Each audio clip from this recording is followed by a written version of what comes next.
भारतीय परमाणु अनुसंधान डॉक्टर होमी जे भाभा की अध्यक्षता में 10 अगस्त 1948 को परमाणु ऊर्जा आयोग की स्थापना के साथ ही परमाणु ऊर्जा अनुसंधान की भारतीय यात्रा आरंभ हुई। भारत के प्रधानमंत्री की अध्यक्षता में परमाणु ऊर्जा कार्यक्रमों के क्रियान्वयन हेतु अगस्त 1954 में परमाणु ऊर्जा विभाग की स्थापना की गई। परमाणु ऊर्जा के सभी कार्यक्रम प्रधानमंत्री के तत्वाधान में किए जाते हैं। परमाणविक ऊर्जा विभाग प्रधानमंत्री कार्यालय के प्रशासन के अधीन है। परमाणु अनुसंधान एवं विकास के प्रमुख केंद्र, पहला है भाभा परमाणु अनुसंधान केंद्र बार्क, ट्राम्बे यानी कि मुंबई में स्थापित भाभा परमाणु अनुसंधान केंद्र बार्क परमाणु विज्ञान एवं संबंध क्षेत्र में कार्यरत देश का प्रमुख अनुसंधान केंद्र है। बार्क परमाणु विद्युत कार्यक्रम तथा उद्योग एवं खनिज क्षेत्र की इकाइयां अनुसंधान एवं विकास में सहायता प्रदान करता है। इस केंद्र ने उद्योग, औषधि तथा कृषि के क्षेत्र में रेडियो आइसोटोप के चिकित्सीय उपयोगों सहित परमाणु ऊर्जा के शांतिपूर्ण कार्यों में उपयोग की प्रौद्योगिकी का विकास किया है। प्रायोगिक रिएक्टरों को जीरो पावर रिएक्टर भी कहते हैं क्योंकि इसका इस्तेमाल ऊर्जा प्राप्ति की अपेक्षा नाभिकीय अनुसंधान के लिए खास तौर से किया जाता है। कनाडा के सहयोग से बार्क में स्थापित साइरस तापीय रिएक्टर का मुख्य उद्देश्य रेडियो आइसोटोप का उत्पादन एवं उनके प्रयोग को प्रोत्साहन करना है। ध्रुव अनुसंधान रिएक्टर में रेडियो आइसोटोप तैयार करने के साथ साथ परमाणु प्रौद्योगिकियों एवं पदार्थों में शोध पर कार्य किया जाता है। बार्क के परमाणु रिएक्टर, यहाँ पे रिएक्टर है, निर्माण वर्ष है और क्षमता है मेगावाट में। अप्सरा 1956 में निर्माण हुआ था। अप्सरा रिएक्टर है 1956 में निर्माण हुआ था और 1 मेगावाट इसकी क्षमता है। साइरस का 1960 में और 40 मेगावाट क्षमता है। जर्लिना का 1961 में और क्षमता यहाँ पे नहीं दी गई है। पूर्णिमा फर्स्ट का 1972 में, पूर्णिमा सेकंड का 1984 में, पूर्णिमा थर्ड का 1990 में स्थापना हुई थी, इसकी निर्माण हुआ था। ध्रुव का 1985 में इसकी 100 मेगावाट क्षमता है। अगला है यहाँ पे इंदिरा गांधी परमाणु अनुसंधान केंद्र IGCAR, वर्ष 1971 में कलपक्कम तमिलनाडु में इस केंद्र की स्थापना की गई। इस केंद्र का प्रमुख कार्य फास्ट ब्रीडर रिएक्टर के संबंध में अनुसंधान एवं विकास करना है। इस केंद्र में स्थित फास्ट ब्रीडर टेस्ट रिएक्टर विश्व में अपनी तरह का पहला रिएक्टर है जो प्लूटोनियम यूरेनियम मिश्रित कार्बाइड ईंधन को काम में लाता है। फास्ट ब्रीडर टेस्ट रिएक्टर की कुछ विशेषताएं निम्न हैं। इसमें श्रृंखलागत अभिक्रिया को तीव्र न्यूट्रॉनों के माध्यम से निरंतर जारी रखा जाता है। ताप रिएक्टर की अपेक्षा इसमें विखंडित न्यूट्रॉनों की संख्या अत्यधिक होती है।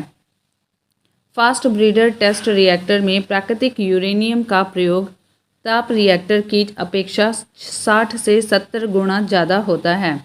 इसमें रेडियोधर्मिता का उत्सर्जन अल्प मात्रा में होता है। इसमें शीतलक के रूप में सोडियम का प्रयोग किया जाता है जबकि ताप रिएक्टर में जल का। फास्ट ब्रीडर टेस्ट रिएक्टर की रूपरेखा फ्रांस की रैपसोडी रिएक्टर पर आधारित है। यहाँ पे कुछ फैक्ट हैं, इसको देख लेते हैं। कामिनी संक्षिप्त रूप है कलपक्कम मिनी रिएक्टर का। कामिनी ने 17 सितंबर 1997 से काम करना शुरू कर दिया है। इस रिएक्टर का महत्व इस बात को लेकर है कि जहां अन्य प्रायोगिक रिएक्टरों में ईंधन के रूप में यूरेनियम या प्लूटोनियम का उपयोग किया जाता है, वहीं कामिनी थोरियम 31 का उपयोग ईंधन के रूप में करेगा। स्मरणीय है कि कामिनी थोरियम यूरेनियम 233 ईंधन चक्र का उपयोग करने वाला विश्व का प्रथम रिएक्टर है। इस रिएक्टर का उपयोग अनुसंधान के अतिरिक्त अपराधियों को पकड़ने में भी किया जाएगा क्योंकि इसके द्वारा फिंगरप्रिंटों का मिलान करना बड़ा सरल हो जाएगा। यहाँ पे अगला है उच्च प्रौद्योगिक केंद्र है CAT, 1984 में इंदौर में स्थापित उच्च प्रौद्योगिकी केंद्र का मुख्य कार्य लेसर एवं त्वरकों के क्षेत्र में प्रौद्योगिकी का विकास करना है। आगे है लेज़र अक्षर समूह का निर्माण light application by stimulated emission of radiation के संक्षिप्तीकरण से हुआ है, जिसका अर्थ होता है विकिरण उत्सर्जन के द्वारा प्रकाश का प्रवर्धन। लेज़र एक ऐसी युक्ति है जिसमें विकिरण ऊर्जा के उत्सर्जन के द्वारा एक वर्णीय प्रकाश प्राप्त किया जाता है।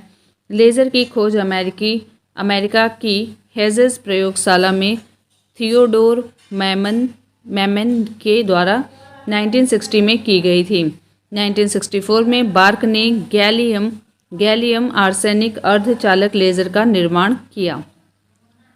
परिवर्तनीय ऊर्जा साइक्लोट्रॉन केंद्र VECC, यह केंद्र परमाणु भौतिकी, परमाणु रसायन शास्त्र, विभिन्न उद्योगों के लिए रेडियो समस्थानिकों के उत्पादन एवं रिएक्टरों को विभिन्न स्तरों में होने वाली क्षति के उच्च अध्ययन का राष्ट्रीय केंद्र है।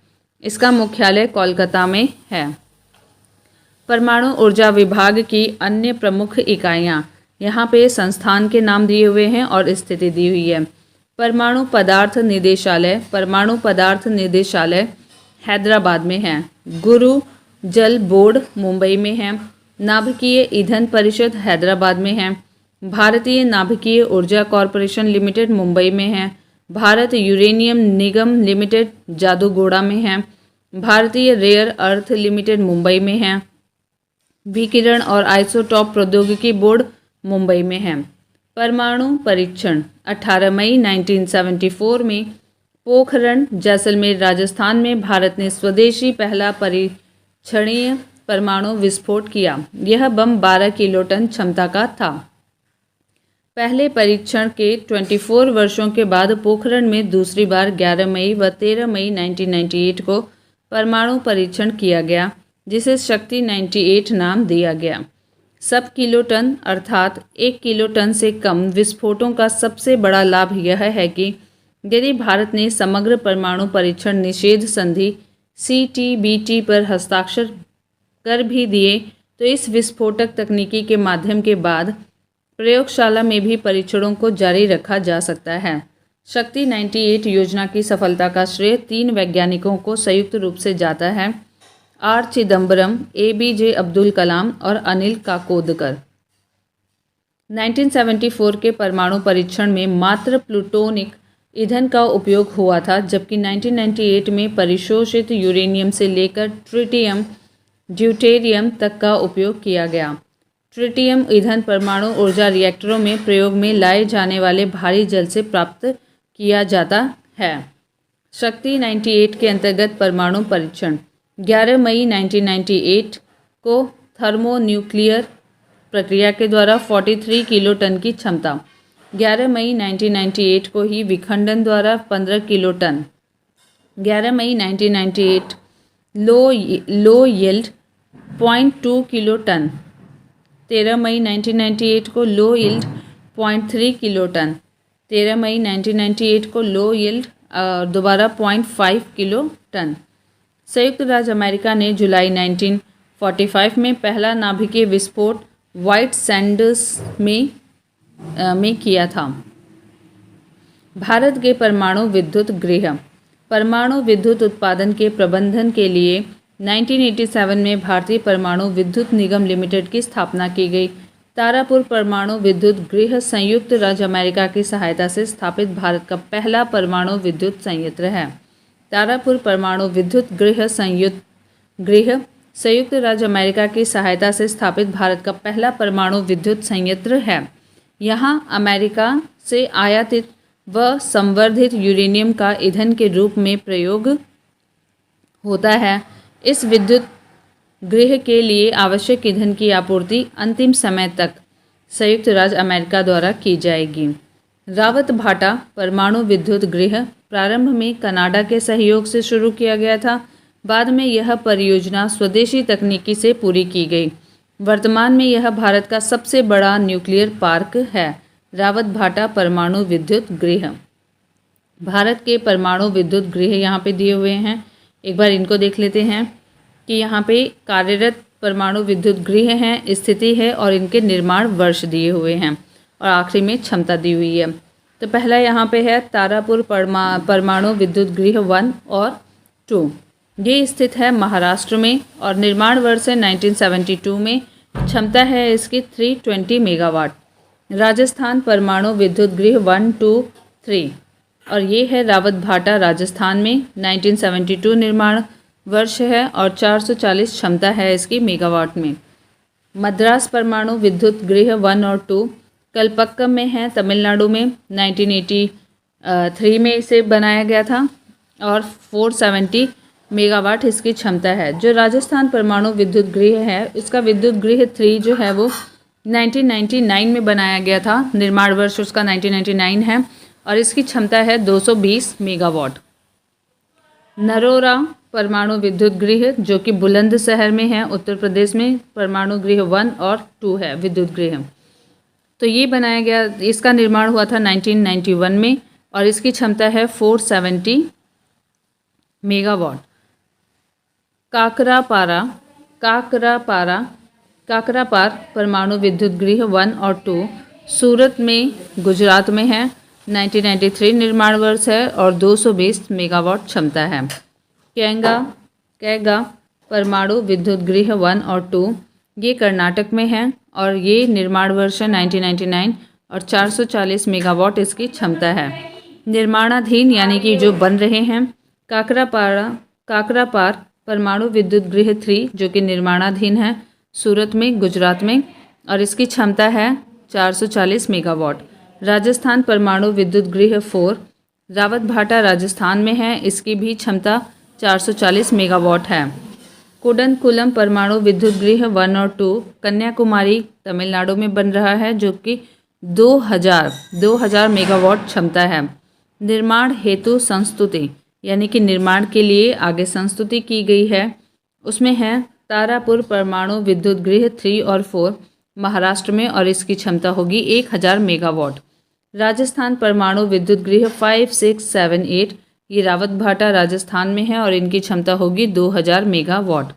विश्व का पहला परमाणु बिजली घर रूस में स्थापित किया गया था और दूसरा यूएसए में।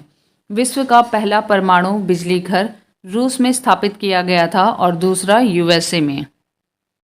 भारतीय रक्षा प्रौद्योगिकी रक्षा क्षेत्र में अनुसंधान व विकास के लिए रक्षा अनुसंधान एवं विकास संगठन की स्थापना 1958 में की गई।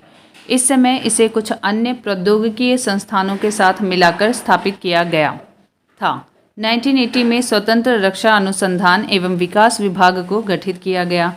रक्षा अनुसंधान एवं विकास संगठन यानी कि DRDO के प्रमुख एवं महानिदेशक रक्षा मंत्री के वैज्ञानिक सलाहकार होते हैं। इस संगठन का मुख्यालय नई दिल्ली में है।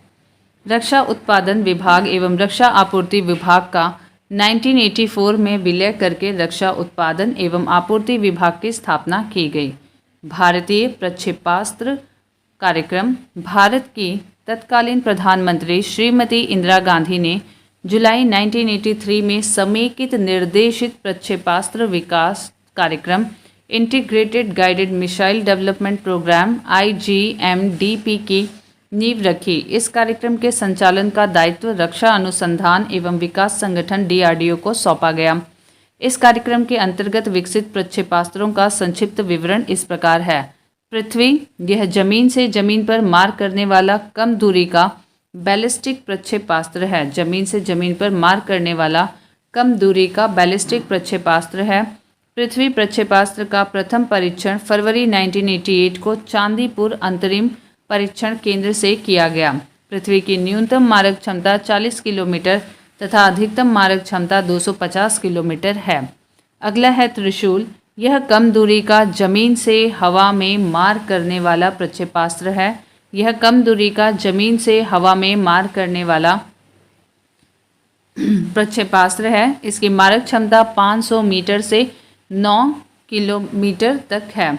यह मैक 2 की गति से निशाने को भेद सकता है। आकाश, यह जमीन से हवा में और ये भी त्रिशूल भी जमीन से हवा में ही था। मार करने वाला मध्यम दूरी का बहुलक्षीय प्रक्षेपास्त्र है। इसकी मारक क्षमता लगभग 25 किलोमीटर है। आकाश पहली ऐसी भारतीय प्रक्षेपास्त्र है जिसके प्रणोदक में रामजेट सिद्धांतों का प्रयोग किया गया है। इसकी तकनीकी को दृष्टिगत करते हुए इसकी तुलना अमेरिकी पैट्रियट मिसाइल से की जा सकती है। यह परंपरागत एवं परमाणु आयुध को ढोने की क्षमता रखता है तथा इसे मोबाइल लॉन्चर से भी छोड़ा जा सकता है। अगला है अग्नि। अग्नि श्रेणी में 5 प्रक्षेपास्त्र हैं। अग्नि फर्स्ट, अग्नि सेकंड, अग्नि थर्ड, अग्नि फोर्थ एवं अग्नि फिफ्थ। अग्नि जमीन से जमीन पर मार करने वाली मध्यम दूरी की बैलिस्टिक मिसाइल है। अग्नि थर्ड की मारक क्षमता 3000 किलोमीटर से अधिक है एवं इसे 5000 किलोमीटर तक बढ़ाया जा सकता है। पनडुब्बी से छोड़े जाने वाले अग्नि थर्ड एसएल का विकास भी किया जा रहा है। अग्नि थर्ड को पाकिस्तान की हत्फ 3 तथा इजराइल की जेरिको 2 की श्रेणी में रखा जा सकता है। अग्नि थर्ड परंपरागत तथा परमाणु दोनों प्रकार के विस्फोटकों को ले जाने की क्षमता रखती है। भारत ने 15 नवंबर 2011 को इंटरमीडिएट बैलिस्टिक मिसाइल अग्नि फोर्थ का उड़ीसा के व्हीलर द्वीप से सफलतापूर्वक परीक्षण किया। यह प्रक्षेपास्त्र 3500 किलोमीटर तक मार करने में सक्षम है। इसमें ठोस प्रणोदक के 2 चरण और 1 पेलोड है। इसमें 2 स्तरीय हथियार प्रणाली है जो ठोस प्रणोदक से चलती है। यह जमीन से जमीन पर मार करने वाली मिसाइल परमाणु हथियार ले जाने में सक्षम है। भारत द्वारा 19 अप्रैल 2012 को अग्नि फिफ्थ का सफल परीक्षण किया गया। इस परीक्षण के साथ भारत भी अंतर महाद्वीपीय प्राक्षेपिक प्रक्षेपास्त्र ICBM क्लब में शामिल हो गया, जिसमें अब तक केवल 5 सदस्य राष्ट्र अमेरिका, रूस, चीन, फ्रांस तथा यूनाइटेड किंगडम शामिल थे। हालांकि 5500 किलोमीटर से अधिक मारक दूरी को ही ICBM श्रेणी में माना जाता है, लेकिन अग्नि 5 की मारक दूरी इस अंतर्राष्ट्रीय मानदंड से 500 किलोमीटर कम है। अग्नि 5 की जद में बीजिंग और शंघाई सहित अधिकांश चीन, पाकिस्तान, दक्षिण एशिया, यूरोप तथा अफ्रीका के कुछ हिस्से आते हैं। अमेरिका और ऑस्ट्रेलिया अग्नि 5 की सीमा से बाहर हैं। इसमें सैटेलाइट प्रक्षेपण की क्षमता है। इससे अनेक छोटे छोटे मिसाइलों को छोड़ा जा सकता है। अग्नि 5 सैटेलाइट रोधी मिसाइल है। नाग, यह टैंक रोधी निर्देशित प्रक्षेपास्त्र है। इसकी मारक क्षमता 4 किलोमीटर है। इसका प्रथम सफल परीक्षण नवंबर 1990 में किया गया। इसे दागो और भूल जाओ टैंक रोधी प्रक्षेपास्त्र भी कहा जाता है, क्योंकि इसे एक बार दागे जाने के पश्चात पुनः निर्देशित करने की आवश्यकता नहीं पड़ती। रक्षा उत्पादन एवं आपूर्ति विभाग से जुड़े सार्वजनिक संस्थान है, मुख्यालय है और स्थापना वर्ष है। Hindustan aeronautics limited, Hindustan aeronautics limited Bengaluru मुख्यालय है और 1964 में इसकी स्थापना हुई थी। भारत इलेक्ट्रॉनिक्स लिमिटेड, इसका भी मुख्यालय बेंगलुरु में है और इसकी स्थापना 1954 में हुई थी। भारत अर्थ मूवर्स लिमिटेड, भारत अर्थ मूवर्स लिमिटेड, इसका भी मुख्यालय बेंगलुरु में है और इसकी भी स्थापना 1964 में हुई थी। Mazagon dock limited, Mazagon dock limited Mumbai में मुख्यालय है और 1960 में इसकी स्थापना हुई थी। Goa shipyard limited Vasco da Gama में है इसका मुख्यालय। भारत डायनामिक्स लिमिटेड हैदराबाद में मुख्यालय है और 1970 में इसकी स्थापना हुई थी। मिश्र धातु निगम लिमिटेड हैदराबाद में है, 1973 में इसकी स्थापना हुई थी। Garden rich workshop limited Calcutta में है और इसकी भी स्थापना 1934 में हुई थी। कुछ अन्य भारतीय प्रक्षेपास्त्र, पहला है धनुष। यह जमीन से जमीन पर मार करने वाले प्रक्षेपास्त्रों में से एक है। यह पृथ्वी प्रक्षेपास्त्र का ही नौसैनिक रूपांतरण है। इसकी मारक क्षमता 150 किलोमीटर तथा इस पर लगभग 500 किलोग्राम आयुध प्रक्षेपित किया जा सकता है। सागरिका, यह सबमरीन लॉन्च बैलिस्टिक मिसाइल है। समुद्र के भीतर से इसका पहला परीक्षण फरवरी 2008 में किया गया। यह परंपरागत एवं परमाणु दोनों ही तरह के आयुध ले जाने में सक्षम है। इसे रक्षा अनुसंधान एवं विकास संगठन के द्वारा तैयार किया गया है। भारत ऐसा 5वां देश है जिसके पास पनडुब्बी से बैलिस्टिक मिसाइल दागने की क्षमता है। 4 अन्य देश हैं, USA, फ्रांस, रूस एवं चीन। अस्त्र, यह मध्यम दूरी का हवा से हवा में मार करने वाला और स्वदेशी तकनीकी से विकसित प्रक्षेपास्त्र है। इसकी मारक क्षमता 10 से 25 किलोमीटर है। यह भारत का प्रथम हवा से हवा में मार करने वाला प्रक्षेपास्त्र है। ब्रह्मोस, यह भारत एवं रूस की संयुक्त परियोजना के तहत विकसित किया जाने वाला प्रक्षेपास्त्र है। इसका नाम ब्रह्मोस भारत की नदी ब्रह्मपुत्र और के ब्रह और रूस की नदी मस्कावा के मोस से मिलकर बना है। यह सतह से सतह पर मार करने वाला मध्यम दूरी का सुपरसोनिक क्रूज मिसाइल है। इसका प्रथम सफल परीक्षण जून 2001 में किया गया था। इसका तीसरा सफल परीक्षण मार्च 2009 में किया गया। यह भी दागो और भूल जाओ फायर एंड फॉरगेट की पद्धति पर विकसित किया गया है। इस क्रूज मिसाइल को जून 2007 में भारतीय थल सेना में सम्मिलित किया गया। लगभग 290 किलोमीटर तक 200 किलोग्राम वजनी परमाणु बम ले जाने में सक्षम ब्रह्मोस ध्वनि की लगभग 3 गुना तेज गति से चलती है। लगभग 290 किलोमीटर तक 200 किलोग्राम वजनी परमाणु बम ले जाने में सक्षम ब्रह्मोस ध्वनि की लगभग 3 गुना तेज गति से चलती है। प्रद्युम्न यह प्रक्षेपास्त्र दुश्मन के प्रक्षेपास्त्र को हवा में बहुत ही कम दूरी पर मार गिराने में सहायक है। यह एक इंटरसेप्टर प्रक्षेपास्त्र है। भारत ने स्वदेश निर्मित advance air defence AAD-02 missile का परीक्षण ओडिशा के पूर्वी तट पर स्थित एकीकृत परीक्षण रेंज से 6 दिसंबर 2007 को किया।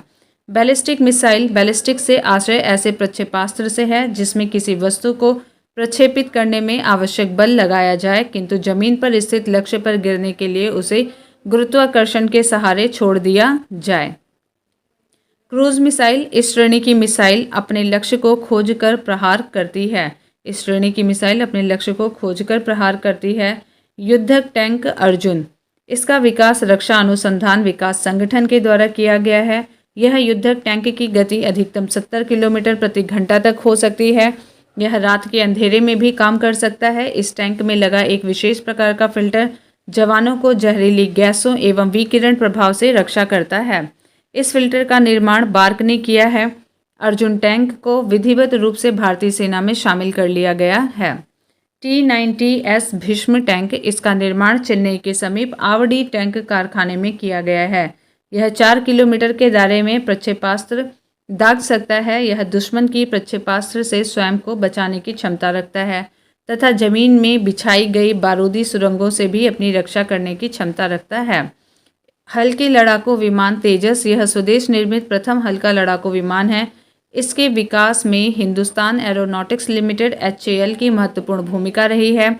इसमें अभी GE-404 अमेरिकी कंपनी जनरल इलेक्ट्रॉनिक का इंजन लगा है, जिसे भविष्य में स्वदेश निर्मित कावेरी इंजन लगाकर हटाया जाएगा।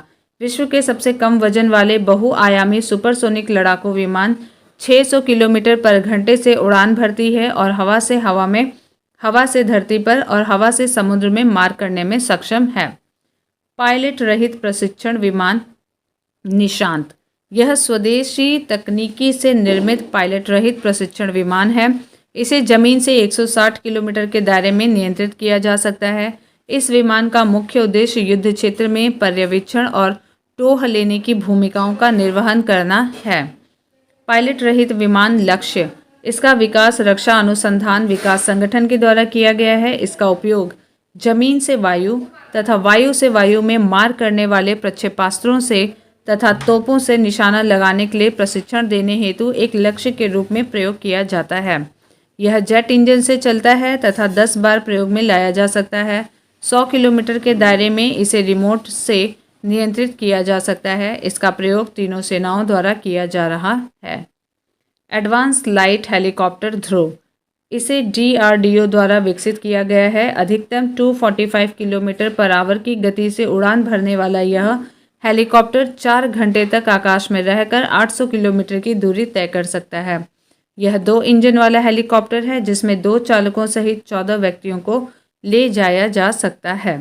IL-78, यह आसमान में उड़ान के दौरान ही लड़ाकू विमानों में ईंधन भरने वाला प्रथम विमान है जिसे भारत ने मार्च 2003 में उज्बेकिस्तान से प्राप्त किया है। इस विमान में 35 टन वैमानिकी ईंधन के भंडारण की सुविधा है। आगरा के वायु सैनिक अड्डे पर इन विमानों को रखने की विशेष व्यवस्था है। काली 5000 का विकास बार्क द्वारा किया जा रहा है। यह शक्तिशाली बिम अस्त्र है। इसमें कई गीगावाट शक्ति की माइक्रोवेव तरंगें उत्सर्जित होंगी जो शत्रु के विमानों एवं प्रक्षेपास्त्रों पर लक्षित करने पर उनकी इलेक्ट्रॉनिक प्रणालियों और कंप्यूटर चिप को समाप्त करके उन्हें ध्वस्त करने में सक्षम होंगे। पिनाका यह मल्टी बैरल रॉकेट लॉन्चर है। स्वदेशी तकनीक से डीआरडीओ द्वारा विकसित इस रॉकेट प्रक्षेपक को ARDE पुणे में निर्मित किया गया है तथा इसका नाम भगवान शंकर के धनुष पिनाक के नाम पर पिनाका रखा गया। इसके द्वारा मात्र 40 सेकंड में ही 100 किलोग्राम वजन के एक के बाद एक 12 रॉकेट प्रक्षेपित किए जा सकते हैं, जो कम से कम 7 और अधिक से अधिक 39 किलोमीटर दूर तक दुश्मन के खेमे में तबाही मचा सकते हैं। विविध स्टिल्थ प्रौद्योगिकी। स्टिल्थ वायुयान और स्टिल्थ जहाज का विकास स्टिल्थ प्रविधि पर आधारित है। यह तकनीक सैन्य युक्तियों का एक पहलू है। इस तकनीक के द्वारा वायुयान जहाज पनडुब्बियों, मिसाइल और उपग्रहों को रडार, इंफ्रारेड, सोनार एवं अन्य खोजी पद्धतियों की पहुंच से अदृश्य बनाया जाता है। इस तकनीकी का विकास द्वितीय विश्व युद्ध के दौरान जर्मनी ने किया।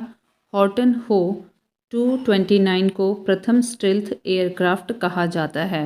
हॉर्टन हो 229 को प्रथम स्टिल्थ एयरक्राफ्ट कहा जाता है। संयुक्त राज्य अमेरिका के सुप्रसिद्ध आधुनिक स्टिल्थ वायुयान में F-117 Nighthawk, the B-2 Spirit, the F-22 Raptor और F-35 लाइटनिंग सेकंड शामिल हैं। रडार का एंटीना प्रतिबिंब के आने का समय मापता है। रडार का एंटीना प्रतिबिंब के आने का समय मापता है और उस सूचना के आधार पर बताता है कि वस्तु कितनी दूरी पर है। मानव रहित वायुयान ड्रोन्स, ये ऐसे वायुयान होते हैं जिन्हें जमीन से नियंत्रित किया जाता है या जो पूर्व नियोजित मिशन का अनुसरण करते हुए स्वायत्त रूप से चालित होते हैं। ड्रोन्स मुख्य रूप से दो वर्गों में होते हैं, एक वो जिन्हें निगरानी के उद्देश्य से बनाया जाता है और दूसरे वो जो मिसाइल एवं बम से सुसज्जित होते हैं। ये सैन्य वायुयान से काफ़ी सस्ते होते हैं और रिमोट कंट्रोल द्वारा उड़ाए जाते हैं तथा फ्लाइट कर्मी को कोई खतरा नहीं होता। ड्रोन के संचालन में एक व्यक्ति ड्रोन को उड़ाता है और दूसरा कैमरों एवं संवेदकों का संचालन एवं निगरानी करता है और तीसरा व्यक्ति युद्ध क्षेत्र में सैनिकों कार्मिकों के साथ संपर्क में बना रहता है। शस्त्रों से सुसज्जित ड्रोन का इस्तेमाल पहली बार बाल्कन युद्ध में किया गया, लेकिन इनके इस्तेमाल में आशातीत वृद्धि अफगानिस्तान, इराक और पाकिस्तान में हुई। ब्रिटेन के पास कई प्रकार के निगरानी ड्रोन हैं, विशेष रूप से वॉच कीपर, जिसे इजरायली कंपनी एविट और ब्रिटेन के थेल्स द्वारा संयुक्त रूप से बनाया गया है। वैज्ञानिक तथा औद्योगिक अनुसंधान परिषद CSIR अध्यक्ष हैं इसके भारत के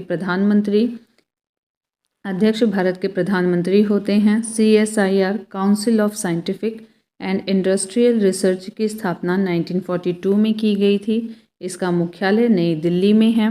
विक्रम साराभाई अंतरिक्ष केंद्र की स्थापना तिरुवनंतपुरम थुम्बा गांव में 1963 में की गई थी। इस स्थान का चुनाव करने का प्रमुख कारण यह है कि यह केंद्र भूचुंबकीय विषुवत रेखा पर स्थित है। यह केंद्र भूचुंबकीय विषुवत रेखा पर स्थित है।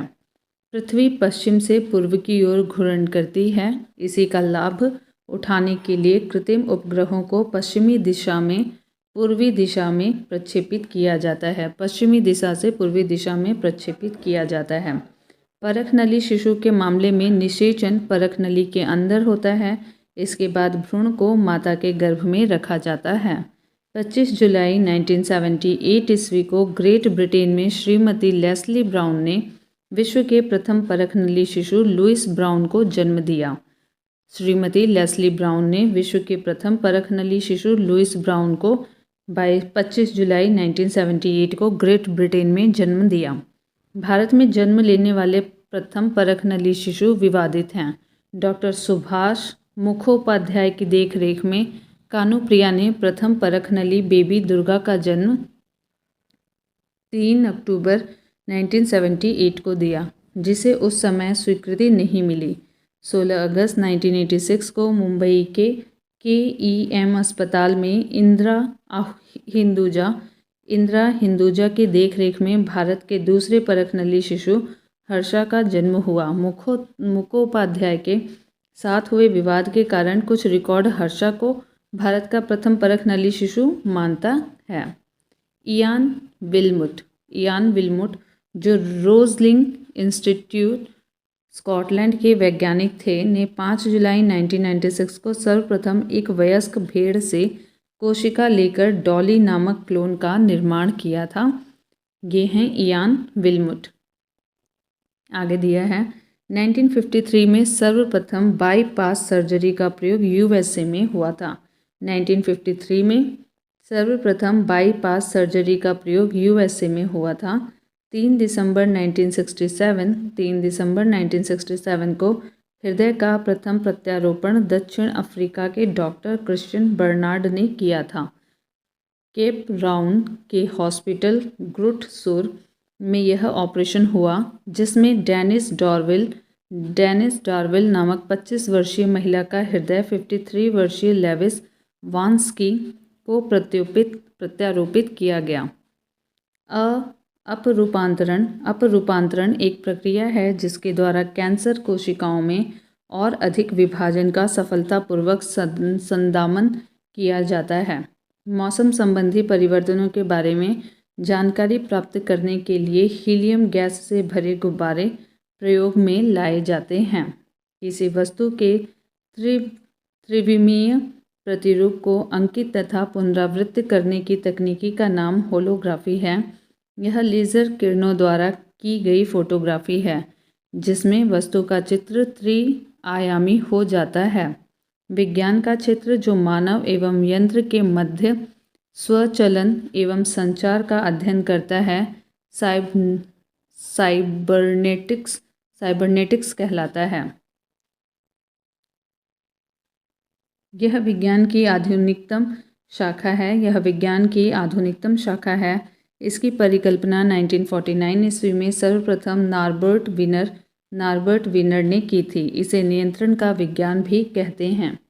19 दिसंबर 1945 में मुंबई से Tata institute of fundamental research की स्थापना की गई थी। National school of design Pune में है। न्यूट्रॉन बम, इस बम की विस्फोटक क्षमता तुलनात्मक रूप से कम होती है, लेकिन विकिरण क्षमता अधिक होती है। यह पृथ्वी एवं जल में रेडियोधर्मिता फैला सकता है। टैंकों एवं बुलेट प्रूफ वाहनों को तहस नहस कर सकता है।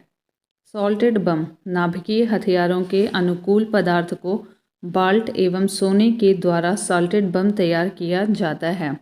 इसकी विशेषता है कि इसके द्वारा अधिक मात्रा में रेडियोधर्मी विकिरण फैलाया जा सकता है। माइक्रोवेव बम का आविष्कार अमेरिका द्वारा किया गया। इसके द्वारा इतनी तीव्र शक्ति की ऊर्जा का उत्सर्जन होता है कि शत्रु के इलेक्ट्रॉनिक उपकरण व संचार प्रणाली ध्वस्त हो जाती है।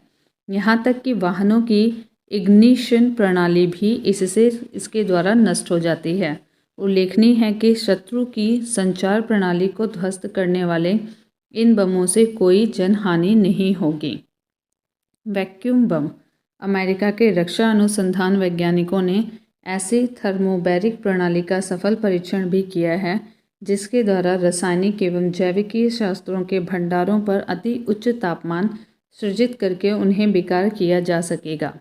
इस प्रकार की शस्त्र प्रणाली को पहले वैक्यूम बम के नाम से जाना जाता था।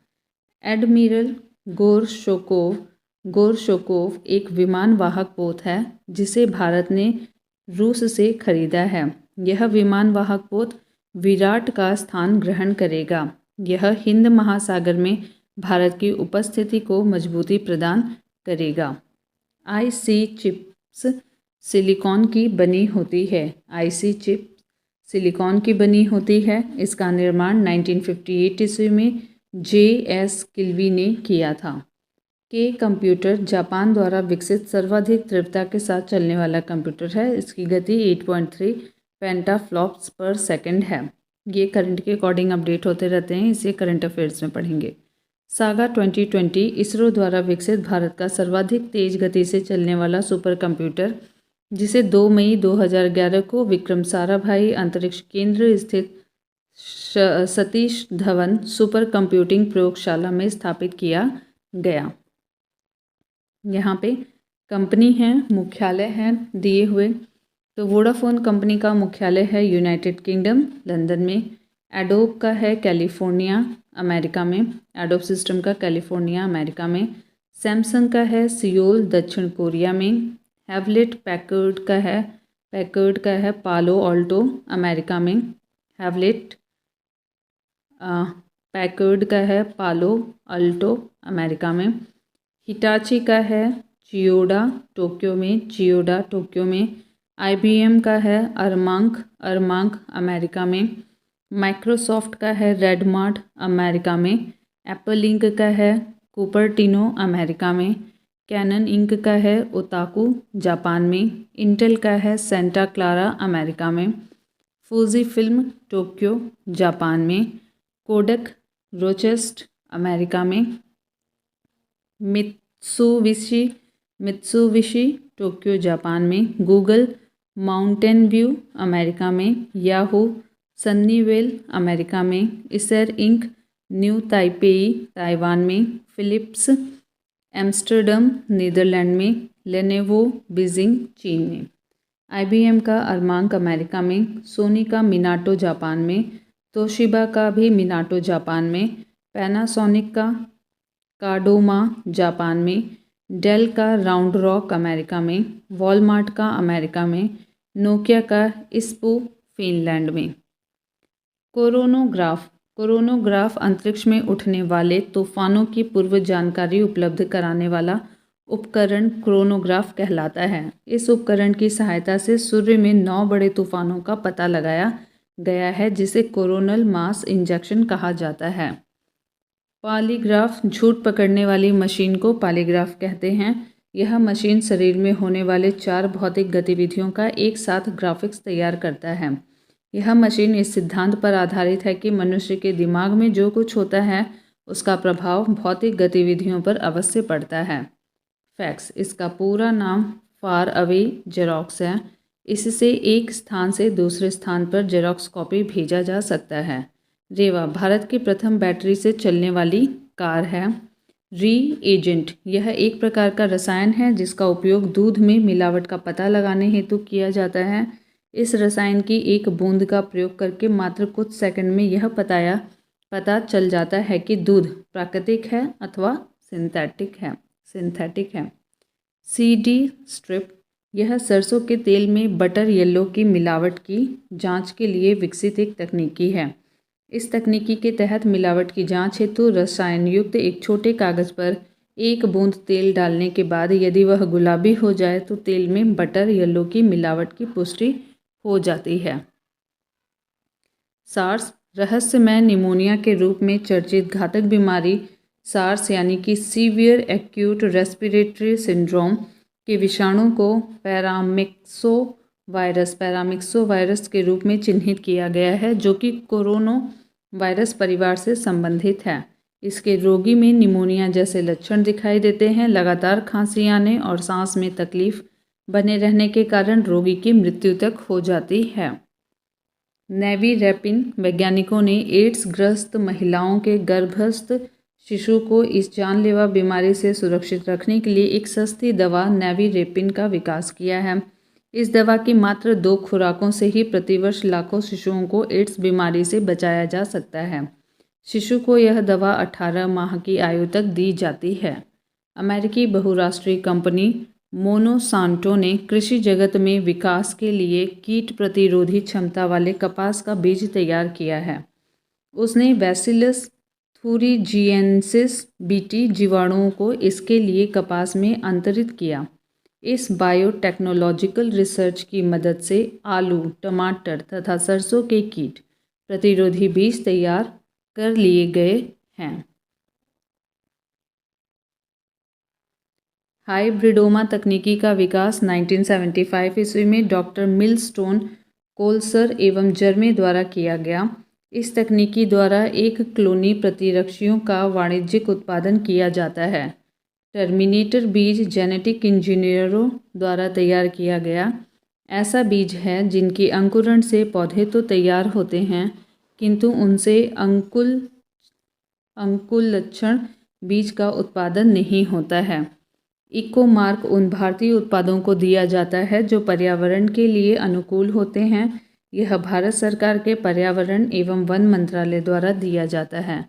इको मार्क भारत सरकार के पर्यावरण एवं वन मंत्रालय द्वारा दिया जाता है और ये इसलिए दिया जाता है जो पदार्थ पर्यावरण के अनुकूल होते हैं।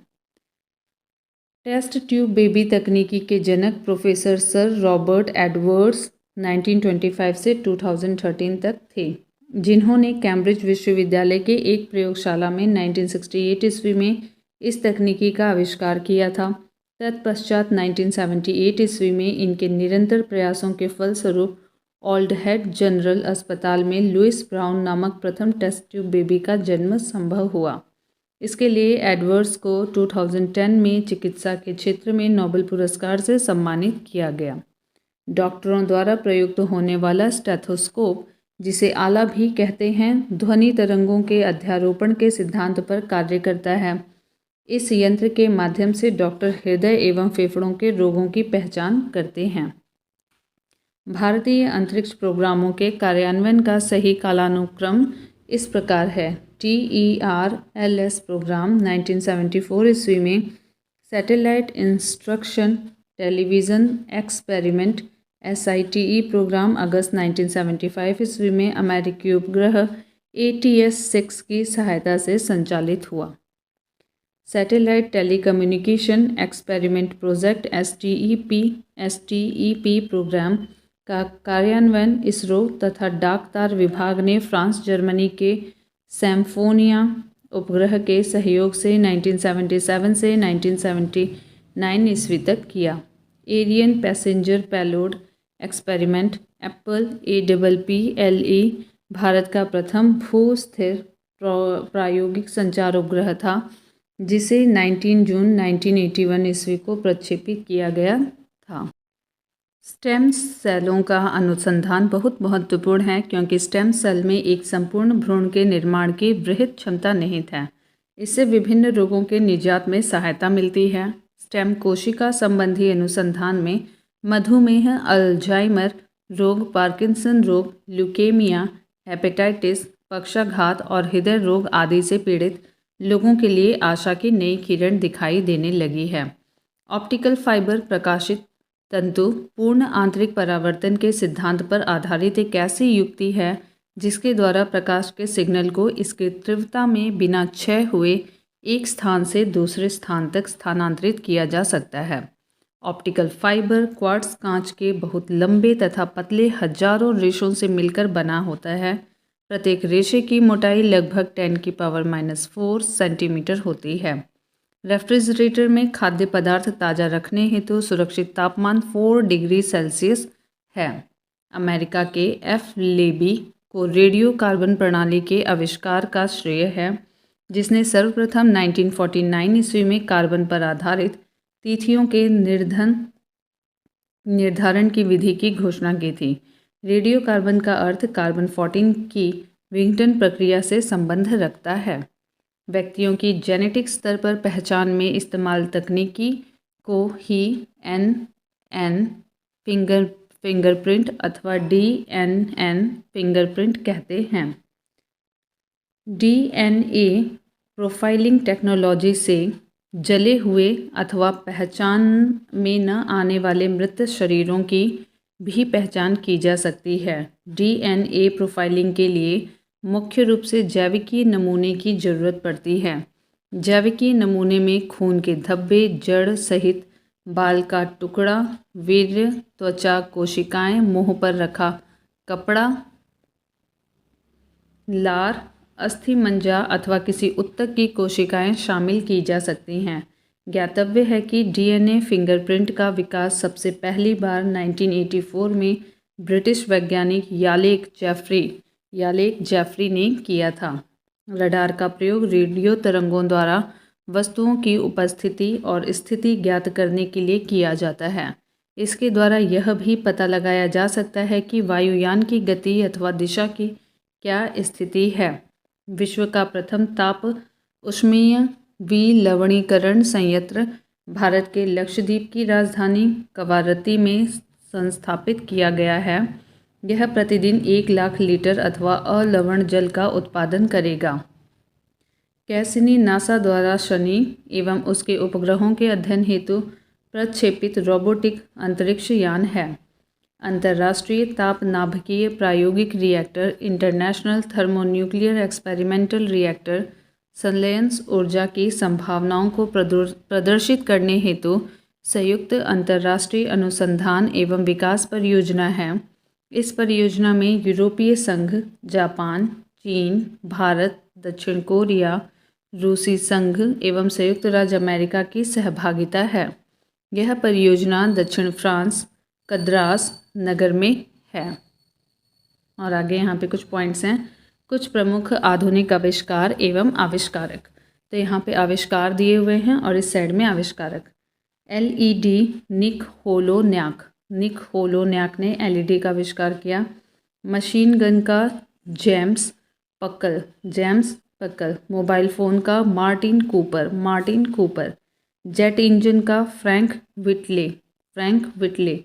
लेज़र का TH मैनन। परमाणु बम का J. Robert Oppenheimer. प्रक्षेपास्त्र का Wernher von Braun. Hydrogen bomb का एडवर्ड टेलर। न्यूट्रॉन बम का Samuel T Cohen neutron bomb. Electronic computer Eckert एवं Mauchly. Superconductor H. Kamerlingh super का। टेलीविज़न का J.L. बेयर्ड। रडार का आधुनिक रडार का टेलर एवं यंग।